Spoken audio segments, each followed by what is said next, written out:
Welcome back. When 8,000 Muslims were massacred in the town of Srebrenica by Serbian forces during the war in Bosnia, the international community stood by and did nothing. This year, the International Court of Justice officially declared it to be genocide. But how do individuals come to terms with the loss of family, friends, and neighbours?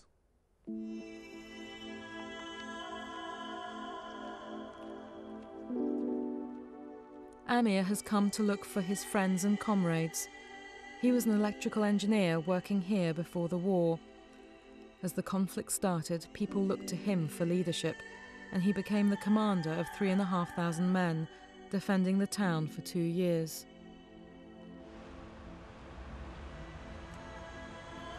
Bože, pa ja većinu ovih ljudi ovdje znam.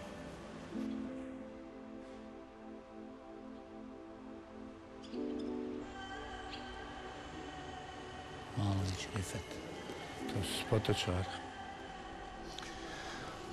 Kako je teško. Bio kod mene u brigadi, Ali Džavad, moj komšija, moj saborac, moj prijatelj veliki. Dragi Allah, podari mom Džavadu, mom velikom prijatelju, lijepi dženeti sve dženetske ljepote. Prosti mu njega.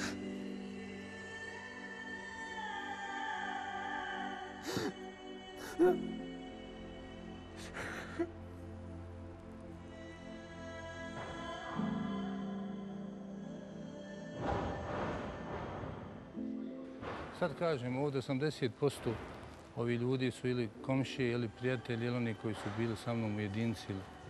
Uglavnom, sve gotovo ljude znaš. I gledam, mogu se biti u svakom od ovih tabuta. Što nisam, eto, ko zna što je. Ali eto, šta da radiš, šta će, mora se živjeti. Amir wants to live here, and last year he brought his family back to try.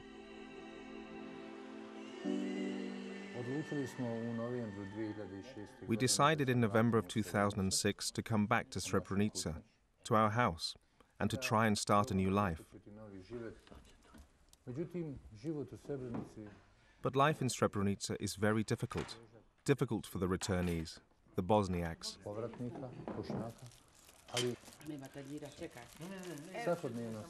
Incidents are happening every day in Srebrenica. Around 6,000 people used to live here before the war. 2/3 were Muslims, Bosniaks. It was a busy industrial town. Post-war, there are only about 4,000 people, mainly Serbs, and this is why Bosniaks like Amir are too frightened to come home. They believe that some of these Serbs took part in the genocide. I am walking through the streets I used to walk for years, worried and often scared. Because you are never sure how people who you know have committed crimes and have done bad things, how they will react when they see you.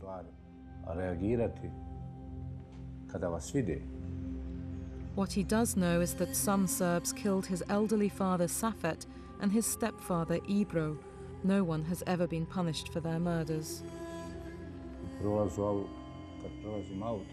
When I'm driving in my car or walk through the town, they shout at me, "You know what we did to Safet? What we are going to do to you is going to be much worse than what we did to them."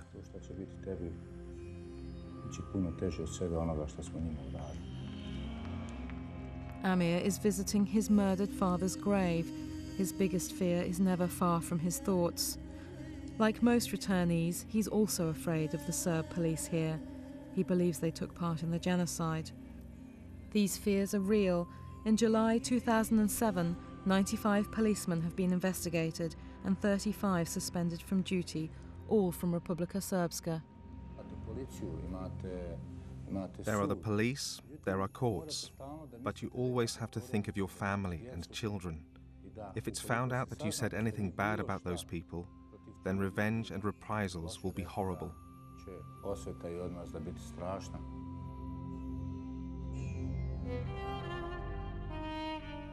It is the day of the funeral. 30,000 people are travelling here from all over Bosnia. It happens every year. But this is Ramisa's year to say her final goodbyes. I need to go to see when they lower my child for the last time. I have to go to his grave. I don't care what happens to me. It doesn't matter. But she too is fearful of the Serb police and is angry that they will be present at the funeral. What can you feel? How would you feel if it was your brother or your child or someone? You know what happened, and still they protect us.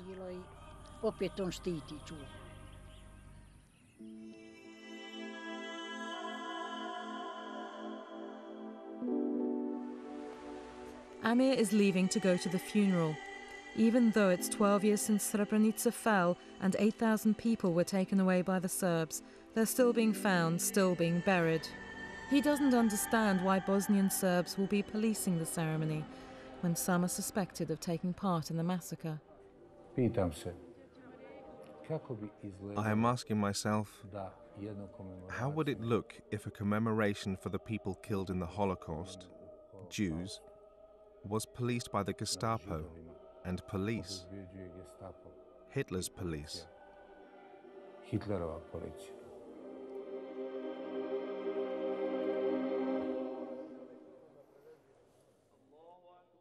After the ceremony and prayers, it's time for the mass burial. This year, there are 465. Amir goes to help with the rest of the survivors and relatives.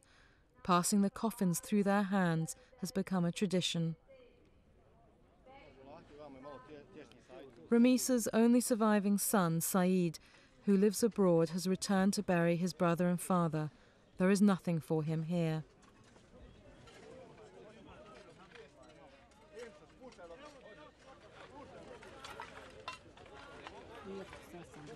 Now I have buried him. Now I don't have him anymore. Today, everything is finished with him.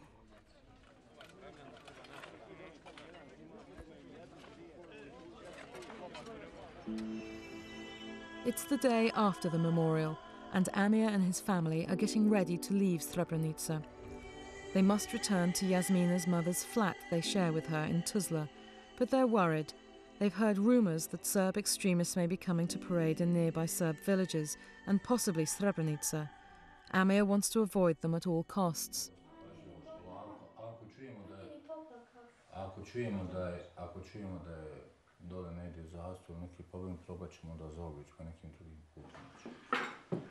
Yasmina tries to be philosophical about leaving her home again.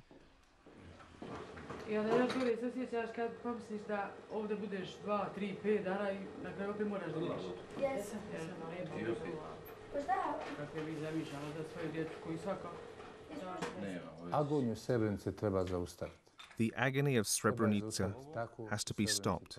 It has to be stopped by giving the special status to Srebrenica under the jurisdiction of Bosnia-Herzegovina, where the laws of the state of Bosnia and Herzegovina would be valid in all parts of the municipality and not the laws of Republika Srpska.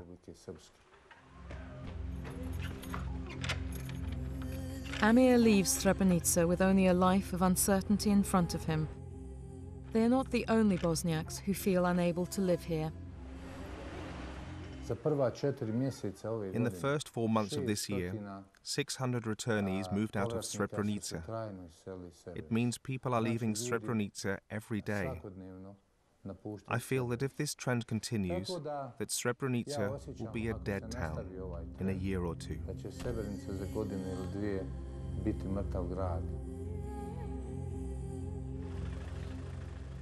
Only minutes later, his worst fears are realized. A young group of Chetniks, Serbian extremists, have traveled to Srebrenica from Belgrade, just like radicals did in July 1995. Some of them are even wearing T-shirts supporting the indicted war criminal, General Mladic, the man who came to Srebrenica to personally oversee the genocide. Their hero, Mladic, has never been arrested, despite the presence of thousands of international troops in Bosnia since the end of the war. Later, we found them at the local cafe, still wearing their Mladic T-shirts. The Serbian police looked on. Nobody interfered. In the hills, Ramisa is getting ready to leave. All she has are the memories of her family in this house. but she cannot imagine returning if it stays in Serb hands.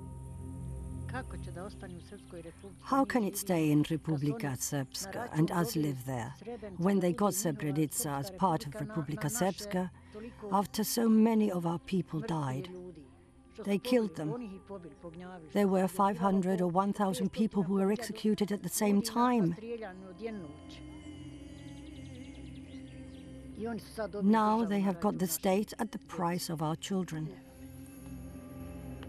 If nothing changes, there is no life for us here.